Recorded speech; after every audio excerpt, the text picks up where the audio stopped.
Assalamualaikum warahmatullahi wabarakatuh.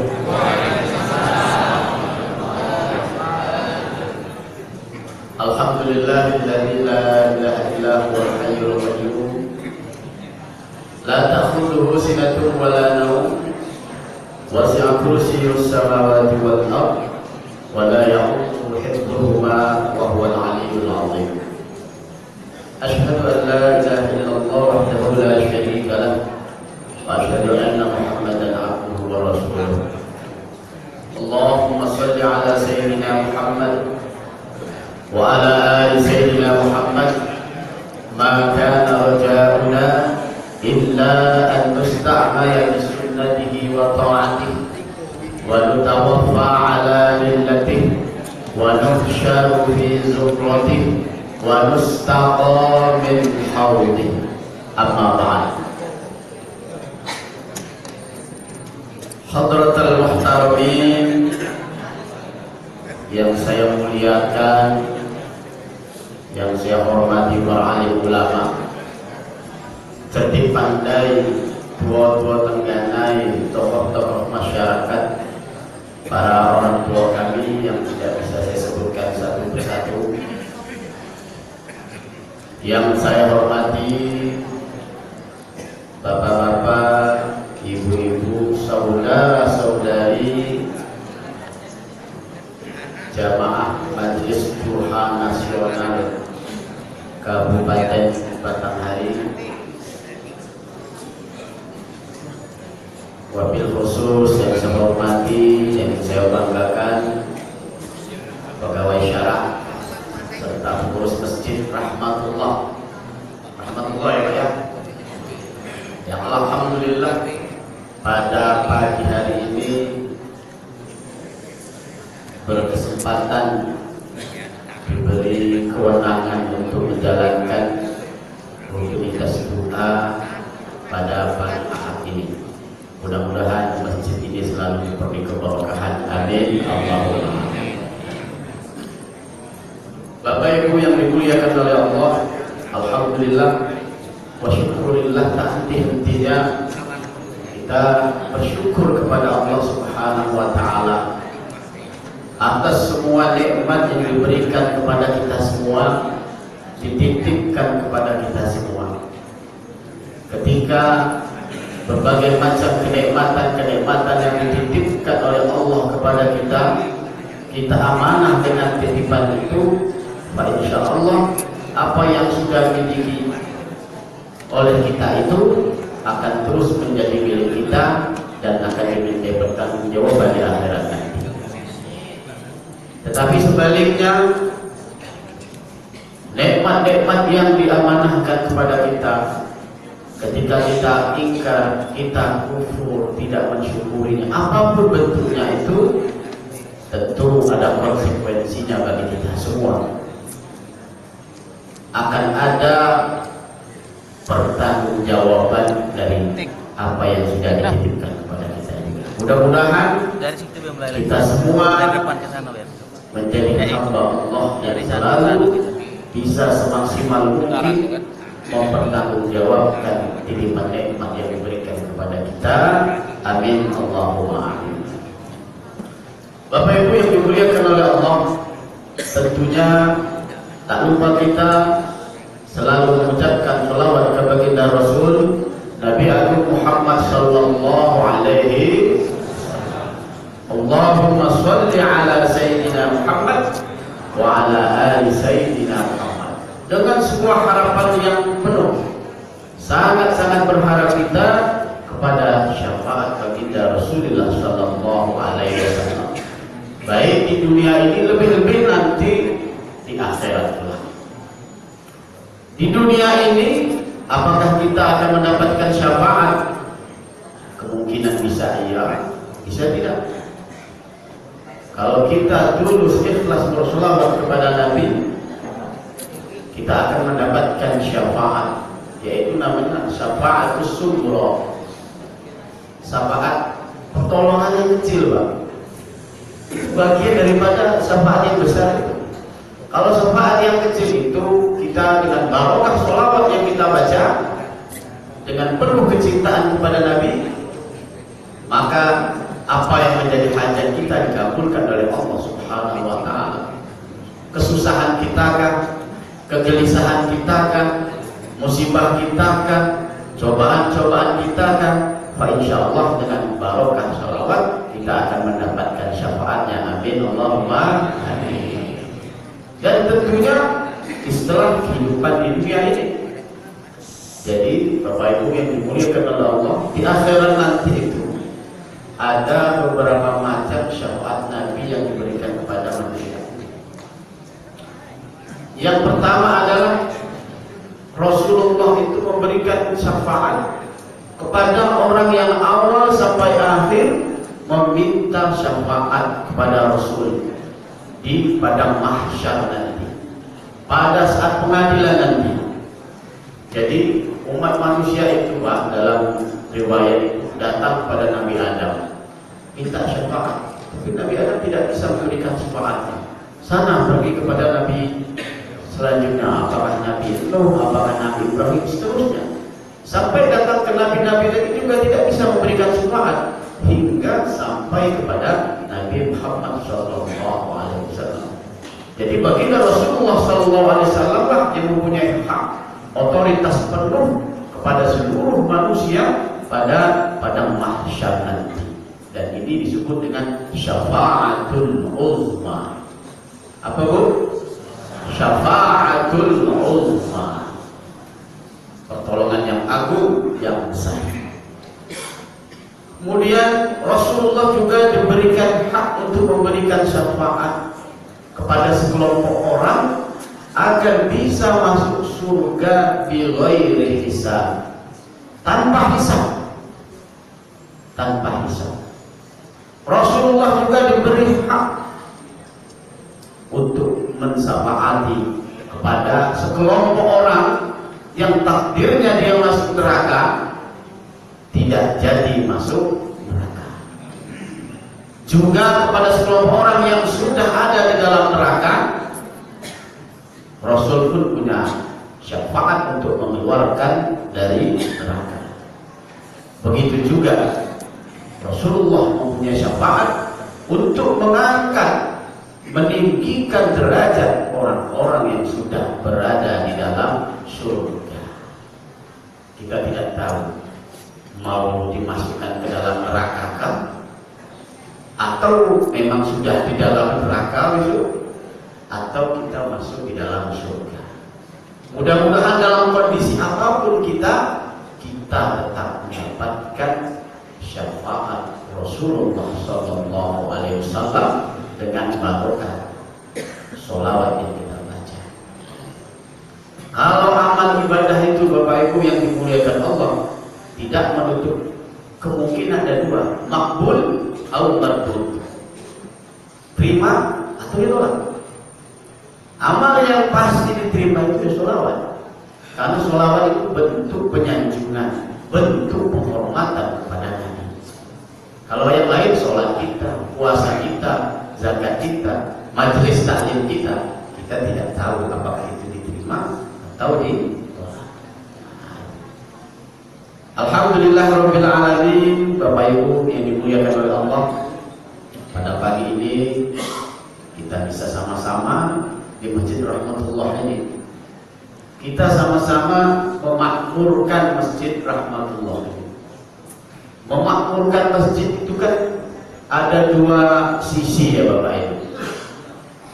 Pengertian pertama memakmurkan masjid itu ya secara fisik, materi, atau secara non fisik atau non materi.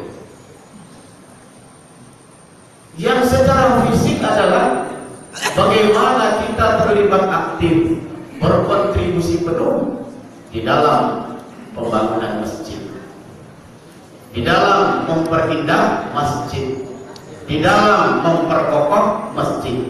Bangunannya Pak, ini dari sisi yang pertama, memakmurkan masjid secara fisik. Yang kedua, secara non fisik, bagaimana kita menjalankan rintus-rintus peribadatan di dalam Islam. Sholatkah kita? Membaca Al-Qur'ankah kita? Zikirkah kita di dalam masjid? Itu yang kedua. Atau menyelenggarakan kegiatan-kegiatan di dalam rangka meningkatkan keimanan dan ketakwaan kepada Allah Subhanahu wa taala. Apapun bentuknya. Dan saya kira majlis duha ini salah satu dari bentuk non fisik itu tadi, yaitu memakmurkan masjid dengan kegiatan-kegiatan ilmu, majelis ilmu, majelis zikir dan sebagainya. Oleh karena itu, alhamdulillah kita bisa hadir di sini ya.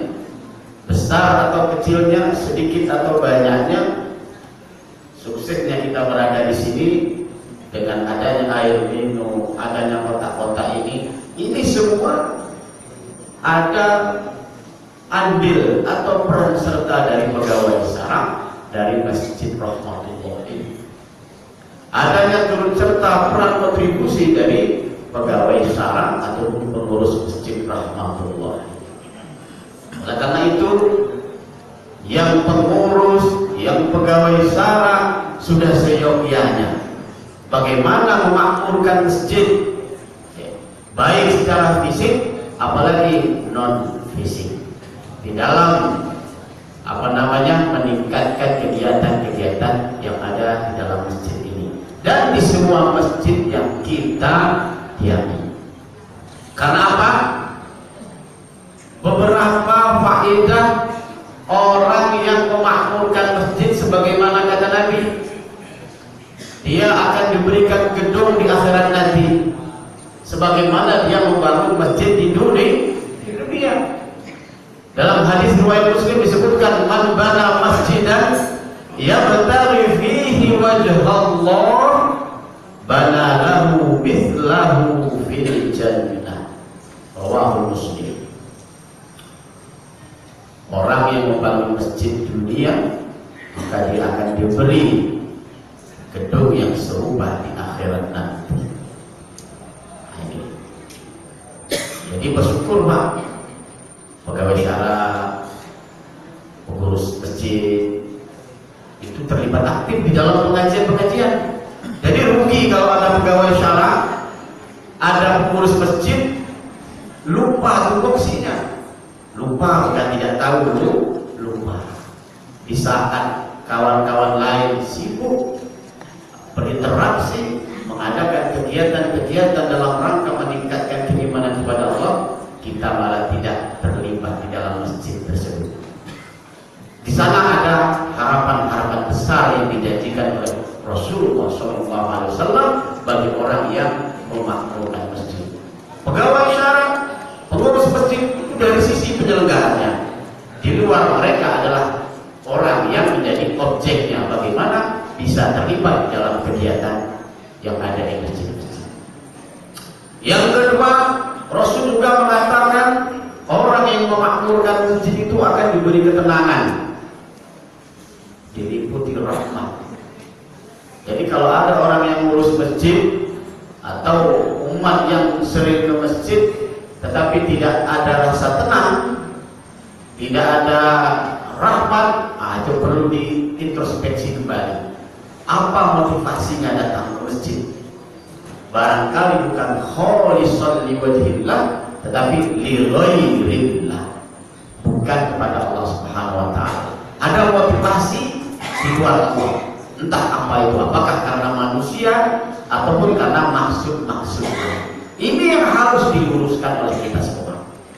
Kenapa? Kalau hadisnya kan jelas, wa majtama'a qaumun fi baitin min buyutillah yatluna kitaballah wa yatadarasuna bainahum illa nazalat 'alaihimus sakinah wa ghasyiyatuhur rahmah wa haffathumul malaikah wa dzakarahumullahu fi man 'indah. Itu jelas hadisnya, Pak.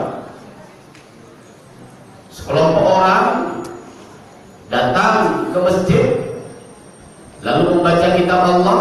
Membaca kitab Allah itu ya secara tekstual ataupun kontekstual, 1-2 ayat, lalu bagaimana bisa menjabarkan secara luas dari ayat tersebut. sehingga nanti bisa paham dan mengamalkan, itu sudah termasuk wa yatanarasuna bainahum, saling mengkajinya, maka akan diberikan ketenangan. Apalagi diliputi rahmat, dikelilingi oleh malaikat. Kemudian apa lagi? Allah selalu menyebut orang-orang tersebut di sisi orang-orang terdekatnya, di sisi makhluk-makhluk terdekat Allah Subhanahu wa ta'ala. Ini yang kedua, keberkahan fadilah dari orang-orang yang memakmurkan masjid. Yang ketiga, ini sekedar mengingatkan Bapak Ibu, mengingatkan saja, ternyata ada fadail, keutamaan yang besar bagi orang yang memakmurkan masjid. Apakah itu pegawai syarahnya, apakah itu pengurusnya, ataupun di luar dari pengurus-pengurus tadi, datang ke masjid, memegahkan masjid secara fisik ataupun non fisik. Yang ketiga, super glowing Pak. Kalau ibu-ibu itu kan brandingnya sekarang kan glowing ya Bu ya. Ya Bu ya, glowing dengan segala produknya, produk A, produk B, produk C. Kita lupa, atau ibu-ibu lupa Bu, ada yang lebih glowing daripada produk-produk itu. Ada yang lebih glowing itu. Apa kata Nabi? Basyiru al-masyayikh bil-zulami ilal masajid. Basyiru al-masyayikh bil-zulami ilal masajid bin nurit tam yaumal qiyamah. Hadis riwayat Tirmizi dan juga diriwayatkan oleh Abu Dawud. Jadi berilah kabar gembira kepada orang yang memakmurkan masjid. Al-masyayikh itu salah satu bentuk memakmurkan masjid itu, dia datang ke masjid di tengahnya gelap gulita pada waktu malam. Kalau dulu kan tidak ada listrik Pak, jadi ya gelap gulita. Kalau sekarang kita zaman modern ini, dari rumah sampai ke masjid ini lampunya sudah banyak, jadi tidak ada lagi gelap gulita. Tapi maknanya sama. Orang yang datang ke masjid di waktu malam hari dalam keadaan gelap zaman dulu itu Pak, dia akan diberikan super glowing, cahaya yang sempurna. Kalau ibu-ibu mungkin mukonya yang glowing itu. Kalau tengok tangannya kok beda jauh. Udah yang di glowing kan mukanya be. Tetapi kalau orang yang memakmurkan masjid, sering ke masjid, apakah itu sholat, apakah itu zikir, apakah itu majelis ta'lim, bin nurit tam, diberi cahaya yang sempurna. Super glowing kan semuanya Pak, semuanya Bu, cahaya yang sempurna dari kepala sampai ujung kaki. Kalau yang produk itu cuma mukonya, tapi orang yang memakmurkan masjid dari kepala sampai ujung kaki, maka akan dipenuhi oleh cahaya. Ini. Kemudian juga Bapak Ibu yang dimuliakan oleh Allah, kata Rasul juga, ala adullukum ala ma yamhullahu bihil khotoya wa yarfa'u bihid darajat. Qalu bala ya Rasulullah. Isbahul wudu wa kasratul khata wa intizarus shalah ba'da shalah fadzalikumur ribat. Kata Nabi juga begitu, orang yang memakmurkan masjid itu. Ala adullukum ala ma yaqullahu bil khataya.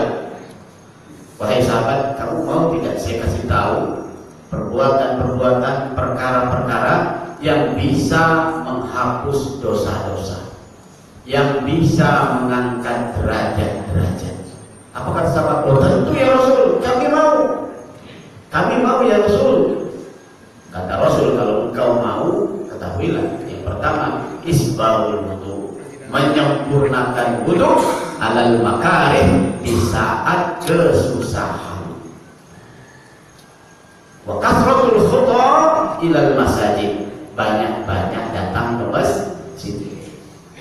Wa intizarus shalah ba'da shalah, menunggu sholat setelah sholat.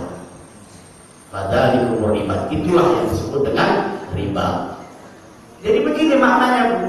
Isbahul wudu itu menyempurnakan wudu di saat kesusahan itu. Idealnya orang wudu itu kan sempurna, dari sunnah sampai yang wajib-wajibnya. Tapi dalam kondisi tertentu, katakanlah dalam kondisi syiddatul barad, sangat dingin, kadang kita ngambil wajibnya, atau tidak ada hajat, kita malas berwudu karena sangat dingin. Kalau mau mengerjakan ibadat yang wajib itu jelas berwudu. Ini tidak, kita bangkit, ambil wudu, padahal cuaca sangat dingin, lalu kita membuka Al-Quran, kita zikir dan seterusnya. Menyempurnakan wudunya dalam keadaan yang susah, atau dalam keadaan ngantri yang panjang. Ngantri di masjid wudunya panjang, harus menyempurnakan wudu, nanti bertambah panjang, dan seterusnya. Oleh karena itu, dalam keadaan-keadaan susah itu kita masih bisa menyempurnakan wudu. Termasuk kan kalau dalam hadis itu kalau bikin sholatnya khusyuk itu kan salah satunya adalah menyempurnakan wudu. Apakah menyempurnakan wudu itu secara zahir saja, Pak? Dia harus juga secara batin. Mungkin selama ini ada orang yang berwudu itu hanya sekedar menjalankan, memenuhi tuntutan daripada rukun-rukun wudu itu. Misalkan cuma sekedar membasuh telapak tangan, kumur-kumur, seterusnya sampai kaki, menyempurnakanlah wudunya. Tetapi pernahkah kita berpikir atau terpikirkan makna wudu yang sebenarnya itu bagaimana? Harusnya kita menghadirkan di dalam hati kita ketika wudu, membasuh telapak tangan itu, di dalam hati kita berdoa, ya Allah, ampunkanlah dosa-dosaku ini yang disebabkan oleh telapak tangan saya. Telapak tangan ini mungkin tidak menutup kemungkinan banyak perbuatan-perbuatan zalim yang sudah dilakukan. Ada tidak di dalam hati kita terbetik mengucapkan dosa yang sudah dilakukan dari telapak tangan ini, kanan maupun kiri. Pun begitu pula ketika kita berkumur-kumur. Pernah tidak dalam batin kita saat kumur-kumur, ya Allah, ampunlah dosa akibat mulut saya ini. Apa dosa yang timbul dari mulut, Pak? Kan banyak. Banyak sekali dosa yang disebabkan dari mulut ini. Nah, saat kita kumur-kumur itu, di dalam batin kita, minta kita kepada Allah pengampunan dan perlindungan dari sebab dosa mulut ini. Pun begitu juga wajah kita, Pak. Begitu juga kepala kita. Yang kepala misalnya, dosa kepala itu. Apa isi dalam kepala kita? Otak kita. Berbagai macam rencana strategi yang penuh maksiat mungkin di dalam kepala itu. Sikap masuk kepala, baik sebagian atau seluruhnya itu. Maka minta ampun. Tangan kita, begitu juga dengan kaki-kaki kita. Jadi yang dimaksudkan menyempurnakan wudu itu, Bapak Ibu yang dimuliakan oleh Allah, di dalam hati kita menyadari dengan sepenuh hati apa yang sudah diakibatkan oleh anggota tubuh kita. Kenapa? Setiap anggota tubuh itu innahu kana mas'ula, akan dimintai pertanggungjawaban. Kemudian kalau kita memakmurkan masjid, sudah jelas akan mendapatkan petunjuk. Fa'asa ulaika ayyakunu minal muhtadin. Dalam surat At-Taubah ayat 18 itu ujungnya begitu. Akan mendapatkan petunjuk bagi orang-orang yang memakmurkan masjid. Baik secara fisik, ada rezeki antar semen, ada rezeki antar pasir, material-material lainnya. Kalau tidak ada, kasih uangnya. Kalau tidak ada, bagaimana menggiatkan kegiatan-kegiatan yang ada di dalam masjid. Terkadang jamaah atau masyarakat itu, kalau tidak kita buat kegiatan-kegiatan yang menarik, malas dia ke masjid. Tapi kalau pegawai syariahnya kreatif, inovatif, pengurusnya itu kreatif, inovatif, Yang pertamanya itu tidak tertarik, lama-lama dia tertarik. Wah, ada kegiatan menarik di masjid. Ada kegiatan yang bisa membangkitkan orang-orang untuk datang ke masjid. Nah, ini yang harus dicari terobosan-terobosan secara khusus bagi pegawai syara ataupun pengurus-pengurus masjid. Bapak Ibu yang dimuliakan oleh Allah, mudah-mudahan kegiatan-kegiatan kita seperti ini selalu istiqomah. Apapun bentuknya, apakah majelis duha ataupun pengajian-pengajian lainnya. Karena saya perhatikan, alhamdulillah di lingkungan Waraburian ini masjid-masjidnya sudah aktif. Dimulai dari Masjid Abu Al-Muhajirin kalau saya tidak keliru itu. Kalau setiap malam Rabu itu kan ada pengajian. Saya juga ngisi di sana. Setiap malam Rabu gitu. Kemudian di Masjid Al-Mutahidin. Kemudian di masjid-masjid lain keliling gitu Pak ya. Keliling-keliling itu. Alhamdulillah masjidnya bisa makmur seperti itu Pak. Jadi kalau ada musola, ada masjid-masjid yang belum bisa diisi dengan kegiatan-kegiatan majelis ilmu, mari mulai sekarang pegawai syarahnya, pengurus masjidnya, inisiatif, tidak apa-apa cuma 1-2 orang yang datang, tidak masalah. Buat pengajian, buat majelis ta'lim, sehingga kita sebagai pengurus masjid, sebagai takmir masjid, sebagai pegawai syarah mendapatkan fadail dari memakmurkan masjid. Kita tidak tahu Bapak Ibu yang dimuliakan oleh Allah, bagian dari kehidupan kita ini. Kita berharap istiqomahnya, walaupun sedikit tapi istiqomah. Nah, istiqomah itu bagaimana? Wa qala ba'dul hukama alamatul ladzi istaqama an yakuna masaluhu kamasalil jabal. Tanda-tanda orang yang istiqomah itu, dia itu seperti gunung Pak. Bagaimana gunung itu? Li'annal jabala lahu arba'u alamat. Gunung itu mempunyai 4 indikator, 4 tanda-tanda. Ahaduha yang pertama, la yuzibuhul har, tidak akan pernah leleh. Gunung itu tetap kokoh dalam kondisi panas, tidak akan pernah leleh Pak. Dari gempa. Tapi bukan karena panas, karena proses alam. Syiddatul har, panas yang sangat tidak akan leleh gunung itu. Wasani la yujamminhul barad, dalam kondisi dingin pun gunung tidak pernah meleleh. Itu indikator gunung yang kedua. Yang ketiga, wasalis, yang ketiga, la yuharrikur rih, tidak akan tergerakkan, terombang-ambing oleh angin. Sekencang apapun angin puting beliung di gunung, tidak ada namanya gunung itu berubah, tetap dia. Nah, yang keempat, la yuzibul sail, walaupun banjir menerpanya, dia tidak akan hancur. Jadi kalau kita mau istiqomah, lihat filosofi dari gunung. Lihat filosofi gunung, ada 4 indikatornya tadi. Panas, tidak leleh. Dingin, tidak beku. Ada angin, tidak terombang-ambing. Ada banjir juga tidak terseret. Nah, inilah Bapak Ibu yang dimuliakan oleh Allah. Mudah-mudahan kita istiqomah. Istiqomah itu sulit. Sehingga dikatakan al-istiqomatu khairun min alfi karomah.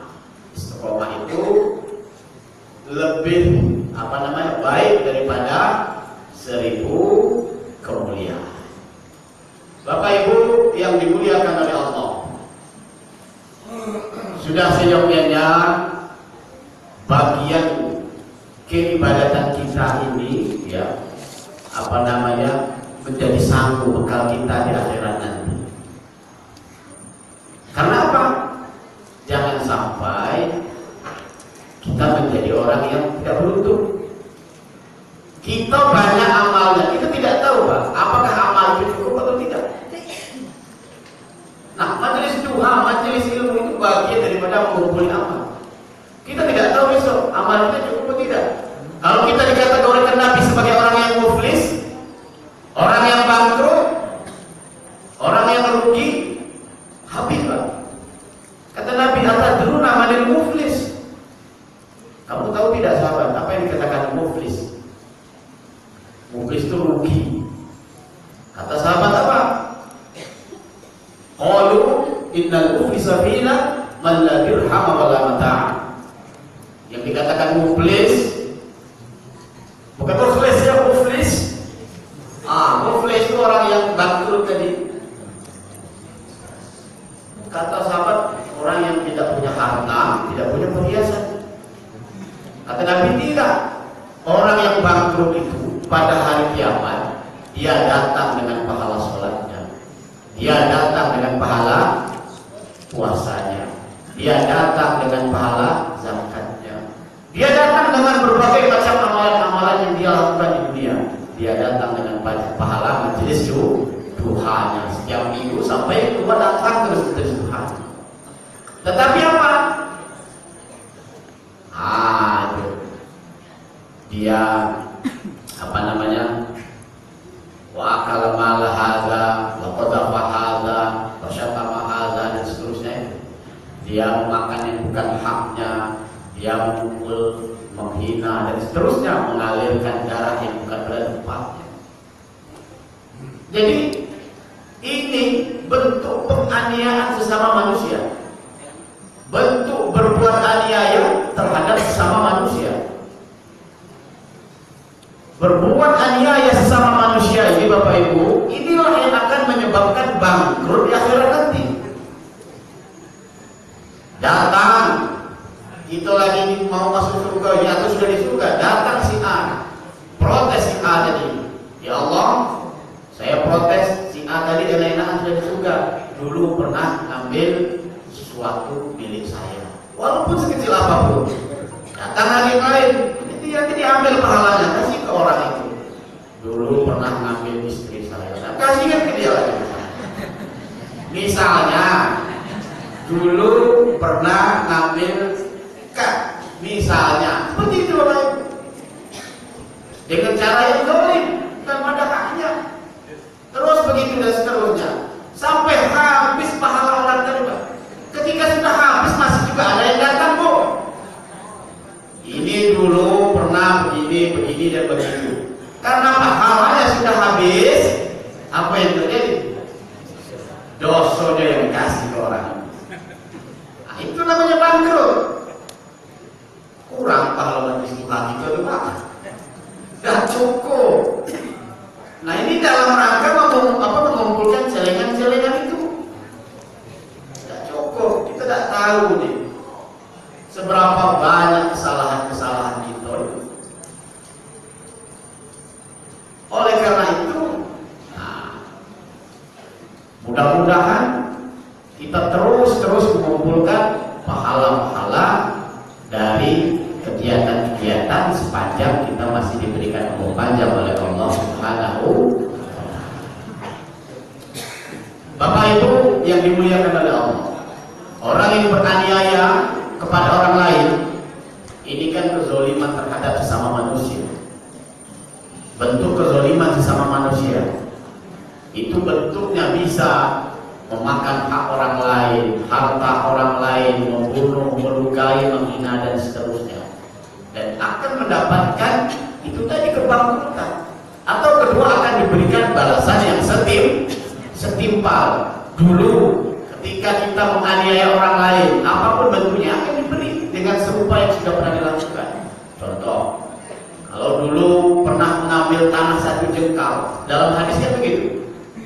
Siapapun seorang laki-laki yang pernah mengambil tanah 1 jengkal, maka di akhirat nanti dia akan disuruh menggali 1 jengkal tanah sampai 7 lapis bumi. Lalu tanah itu akan dikalungkan di lehernya sampai hari persidangan selesai. 1 jengkal. Kalau semeter, kalau 100 meter tunggu. Kalau cepat sehektar 2 hektar. Itu hadisnya begitu. Ini contoh bahwa mengambil hak orang lain seperti tanah, maka akan dikalikan 7 lapis, nanti digantung. Bapak Ibu jangan berpikir macam mana cara gantungnya, Pak. Saya juga tidak tahu itu urusan Allah Subhanahu wa Ta'ala. Yang penting menjadi perhatian kita, jangan ngambil hak orang lain. Contoh tanah, itu contoh. Yang lain saya tidak tahu. Dia tidak ngambil, pindahkan baik. Bahasa halusnya salah masang Pak atau salah. Hilang juga hilang. Lah terlanjur nanam sawit, buahnya banyak, hilang. Patau lah mau lumpuh. Enak kalau lumpuh tuh enak lalu. Kurang-kurang lupa. Jadi Bapak Ibu yang dimuliakan oleh Allah, sekali lagi kita tidak tahu Pak, mana yang akan menghantarkan kita di surga. Maka di awal tadi saya sampaikan, kita itu salah satunya jangan mengandalkan amal, tapi berharaplah salah satu kita berharap syafaat dari Rasulullah Sallallahu Alaihi Wasallam.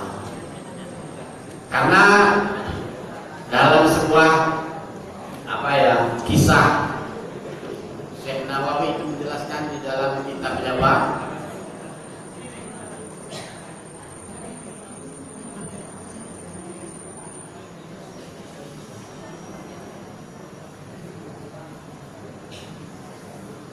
Su'ila Sibli ba'da mautihi an halihi fil manam faqala Allahu li ya Aba Bakar atadri bima ghafartu laka qultu bi shalihi amali qala la qultu bi ikhlasi ubudiyati qala la qultu bi haji wa shawmi wa salati qala la qultu bi hijrati للصالحين ولطلب العلم قال لا قلت إلهي فبما فقال تعالى أتذكر حين كنت تمشي في درب بغداد فوجدت هرة صغيرة قد أضعفها البرد وهي تنزوي من شدته فأخذتها رحمة لها وأدخلتها في فرو كان عليك وقاية لها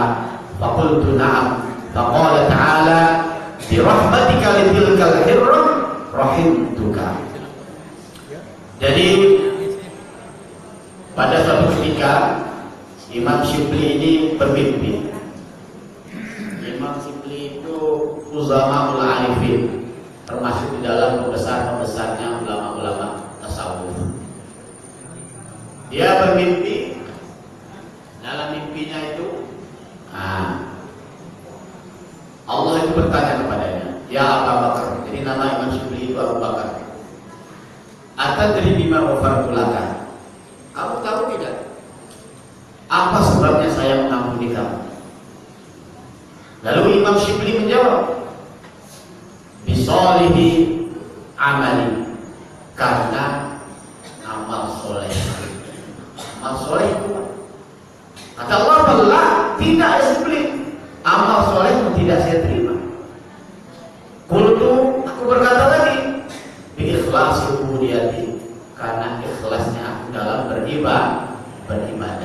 Kata Allah, lah, lagi-lagi tidak. Lalu Syibli menjawab, karena puasa hajiku, puasaku dan sholatku. Lalu Allah mengatakan, lah. Lalu Syibli mengatakan, bihijrata lis-shalihin wa li talabil ilmi, karena aku hijrah dengan orang-orang soleh dan karena aku menuntut ilmu. Apa kata Allah? Lah. Jadi semuanya dapat. Semuanya tidak. Qultu, lalu Syibli berkata, qultu fabima ilahi fabima. Kalau begitu ya Tuhanku, apa sebabnya saya diterima olehmu dimasukkan dalam surga? Kata Allah, atadhkuru hina kunta tamshi fi darbi Baghdad. Imam Syibli, wahai Syibli, kamu ingat tidak? Hina kunta tamshi fi darbi Baghdad, ketika engkau jalan-jalan di tengah-tengah kota Baghdad. Fawajadta hirratan shaghiratan. Kamu menjumpai seekor anak kucing yang kecil. Kalau hirroh itu kucing kecil, Pak. Kalau kitun, itu kucing besar. Makanya Abu Hurairah, bapaknya pencinta kucing, anak kucing. Kamu jalan di tengah-tengah kota Baghdad, kamu mendapati seekor anak kucing. Anak kucing yang kondisinya itu gimana? Qad adha'afahal marad, sangat dingin, sangat lemah disebabkan kedinginan. Lalu kamu ambil kucing itu, fa'akhadtaha rahmatan laha. Kamu ambil kucing itu karena kamu sayang, kasihan sama kucing itu. Kamu ambil kucing itu, kamu masukkan dalam saku, dalam kantong jubahmu. Apa kata Allah? Birahmatika litilkal hirrah rahimtuka. Karena sebab kamu menyayangi kucing itu, aku pun menyayangi kamu. Kamu kasih terhadap kucing itu, akhirnya aku pun juga mengasihi. Artinya apa, Bapak Ibu? Kita tidak tahu amal mana yang akan memasukkan surga. Sekelas Imam Syibli saja, amal-amal yang tidak bisa mengantarkan ke surga, hanya karena ngurus ekor anak kucing kecil. Jadi salah satunya kita berharap syafaat nanti. Imam Syibli ini juga pernah suatu ketika dia sowan kepada Imam Mujahid. Sowan kepada Imam Mujahid. Lalu Imam Mujahid itu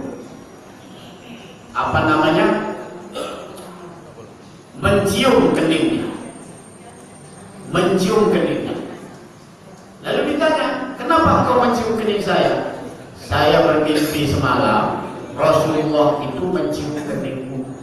Apa yang sudah kau lakukan? Rasul itu menyium kening engkau. Apa yang sudah kau lakukan? Ternyata Imam Syibli itu setelah sholat membaca, laqad ja'akum rasulun min anfusikum azizun 'alaihi ma 'anittum harisun 'alaikum bil mu'minin. Membaca dua ayat terakhir surat At-Taubah disambung dengan sallallahu alaika ya Muhammad, sholawat ini. Jadi di dalam kitab ini dijelaskan berkah berkaitan dengan Nabi ini. Karena kerjaan Rasul min anfusikum, telah datang, sungguh-sungguh telah datang seorang Rasul dari golongan muslim. Jadi kecintaannya kepada Nabi dengan mengucapkan sholawat juga dicium keningnya oleh Nabi. Jadi lagi-lagi kita berharap syafaat Nabi dengan sholawat. Tidak bisa kita juga mengandalkan dengan amal-amal yang lainnya. Saya kira seperti itu, Bapak Ibu yang dimuliakan oleh Allah. Mudah-mudahan apa yang sudah saya sampaikan ini dapat memberikan motivasi bagi kita semua untuk selalu menghadiri majelis ilmu, untuk selalu memakmurkan masjid kapanpun dari manapun kita berada. Sekian, terima kasih. Wallahualam billahil thoriq. Assalamualaikum warahmatullahi wabarakatuh. Baik, terima kasih Bu. Saya akan memulai dari yang terakhir. Apakah ada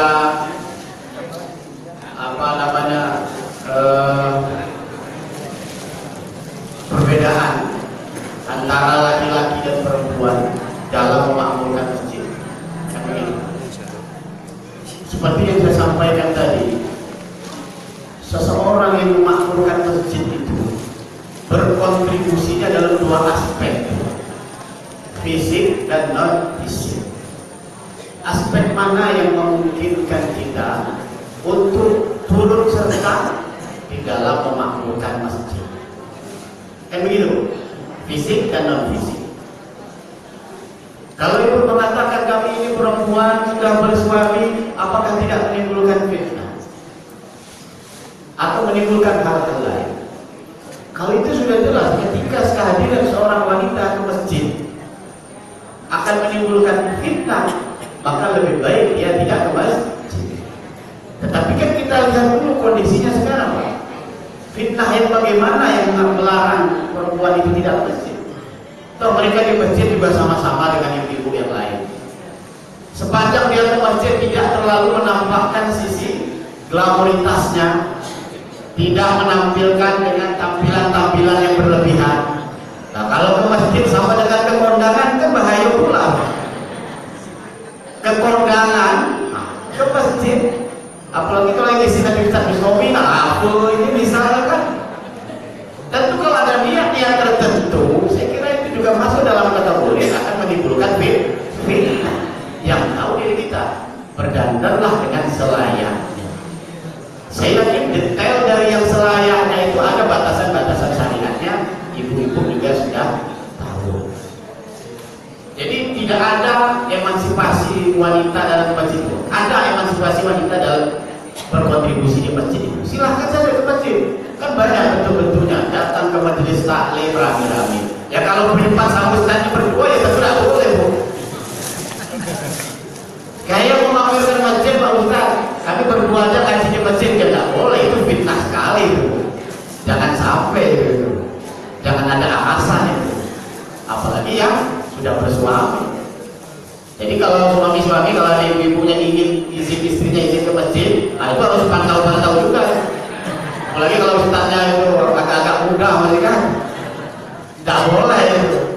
Kalau rame-rame seperti majelis duha ini kan bagian memakmurkan masjid. Rame-rame, siapa yang mau menimbulkan fitnah? Jadi harus kita tafsir, kita perinci lagi mana hal-hal yang bisa menimbulkan fitnah.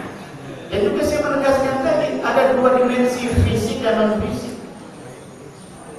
Ada riwayat pada zaman Rasul itu seorang wanita yang sudah tua renta, dia mau ikut jihad, tidak ada tenaga lagi. Kulitnya hitam, sudah tua renta, dia hanya bisa mengabdikan umurnya di masjid. Bagaimana caranya? Menyapu masjid, membersihkan masjid. Sampai pada waktunya dipanggil oleh Allah Subhanahu wa Ta'ala, meninggal dunia di malam hari. Lalu para sahabat Rasul tahu, dikuburkan wanita itu. Besok Rasul dari mana sisi Ummu Muhammad ini? Mana wanita ini? Kata sahabat, sudah meninggal ya Rasul. Kenapa engkau tidak kasih tahu saya? Dia cuma tukang sapi Rasul. Marah Rasul, tunjukkan saya di mana kuburnya. Akhirnya ditunjukkan kuburnya, Pak.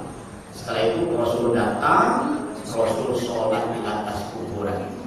Maksudnya di kuburan itu sholat, mohonkan ampun untuk Wahman sampai lupa namanya. Jadi Rasul itu memuliakan orang yang memakmurkan masjid dari sisi tenaganya. Karena dia bisa cuma nyapu, ngepel. Apa kata Rasul? Kuburan ini dipenuhi dengan kegelapan. Lalu aku sholat, biar kuburan tersebut Allah meneranginya berkat sholat kepada wanita. Nah, artinya perempuan juga pada zaman Rasul itu ikut memakmurkan masjid sesuai dengan kondisinya. Dia tidak mampu perang, dia ikut bersihkan masjid. Nah, kalau ibu-ibu yang tua-tua di rumah tidak ada kegiatan lagi, boleh satu-satu masjid. Jangan yang muda. Ya ada yang nyusul kata suami, yang tua-tua yang kira-kira tidak ada lagi ngurus cucu, tidak ada lagi ngurus suami, sudah ngajikan di masjid. Urus di masjid, Pak. Jadi begitu. Kemudian juga memang ketika kita akan melakukan kebaikan itu godaan dari iblis itu banyak sekali. Pernah juga ada riwayat tentang orang memakmurkan masjid tadi kan akan diberi cahaya kata saya dalam hadis yang saya sampaikan tadi.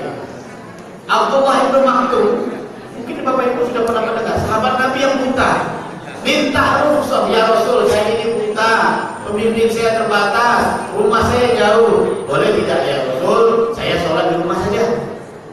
Boleh ya Rasul. Lalu Umi Maktum tadi pergi. Tidak berapa lama dipanggil lagi. Abdul Maktum, saya ya Rasul. Kamu dengar yang saya panggil tadi? Dengar ya Rasul. Kamu mendengar suara tadi? Dengar ya Rasul. Kalau begitu, kamu tetap ke masjid. Tidak jadi Pak, keputusan Nabi berubah seketika. Itu yang buta yang punya halangan dalam perjalanannya. Akhirnya Abdullah bin Maktum ini taat dengan perintah Rasul. Dia selalu sholat di masjid. Pada rumahnya itu rumah yang jauh, di sekitarnya sepanjang perjalanan itu penuh bebatuan, penuh dengan pohon kurma. Satu malam menjelang subuh, mau sholat subuh, jatuhlah Abdullah bin Maktum ini, berdarah mukanya Pak. Namun tidak disenengok kan, agak-agak terganggu kelihatannya, berdarah mukanya. Nah, besoknya itu rupanya ada seorang yang berbaik hati. Setiap Abdullah bin Maktum itu ke masjid dituntunnya Pak, dituntunnya. Sudah lama dia nonton, bertanya dulu, kamu itu siapa? Kok baik sekali sama saya? Sudah lama baru bertanya. Apa kata orang itu? Abdullah bin Maktum, kamu tidak perlu tahu siapa saya. Itu tidak penting buat kamu. Tapi kalau kamu bertanya, saya kasih tahu, saya ini iblis. Jadi ada iblis yang menuntun manusia ke masjid. Siapa yang dituntun? Abdullah bin Maktum. Loh, iblis, bukankah tupoksi kamu itu melarang orang ke masjid? Tugas kamu itu cuma menghalang orang ke masjid. Tapi kamu kok aneh? Kok berubah seperti malaikat? Antar saya ke masjid. Oh, itu begini ceritanya Abdullah. Waktu kamu ingat, waktu kamu jatuh itu, ingat?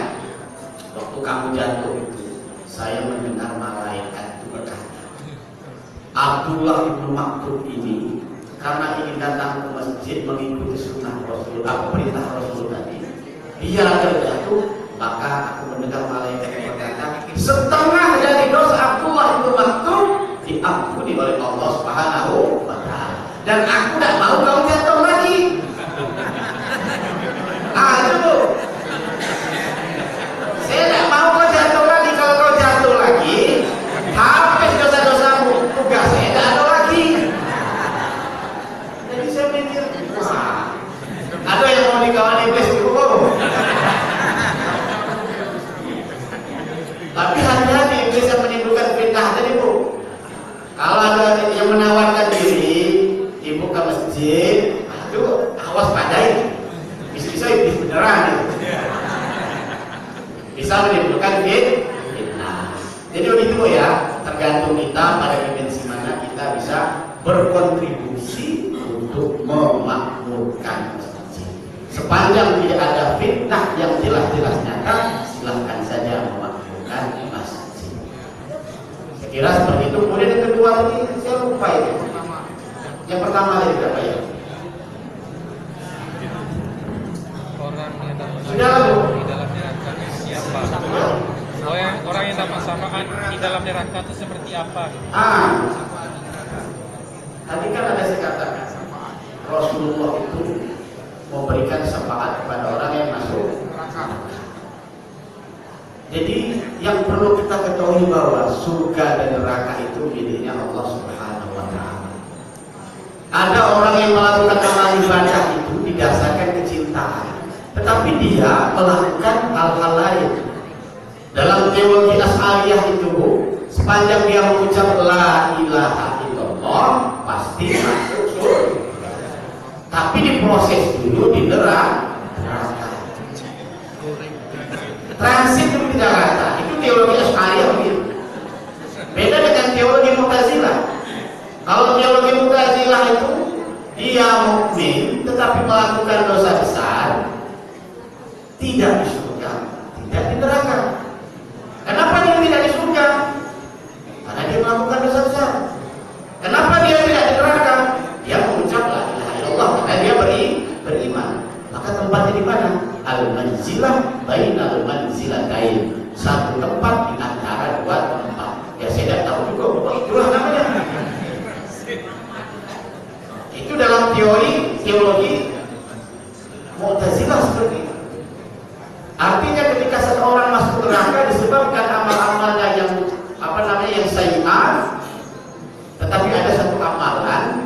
yang memang karena Allah Subhanahu wa taala, contoh karena dia cinta sama Nabi.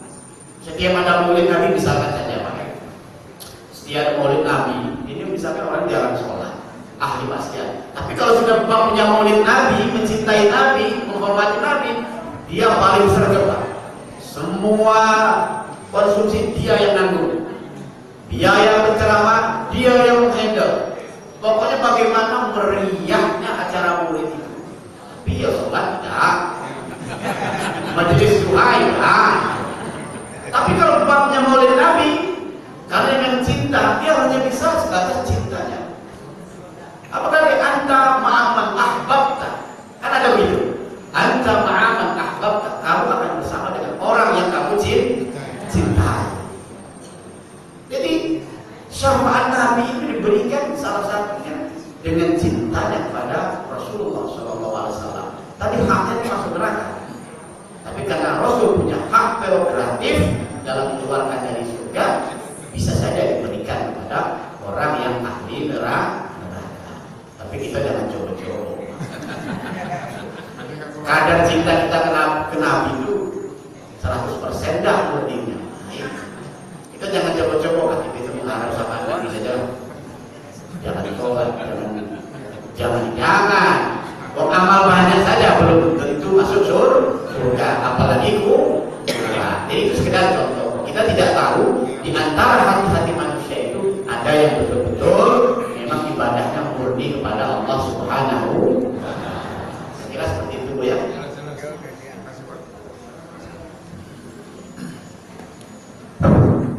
Baik Bapak-bapak, Ibu, hadirin jamaah yang berbahagia, segera cukup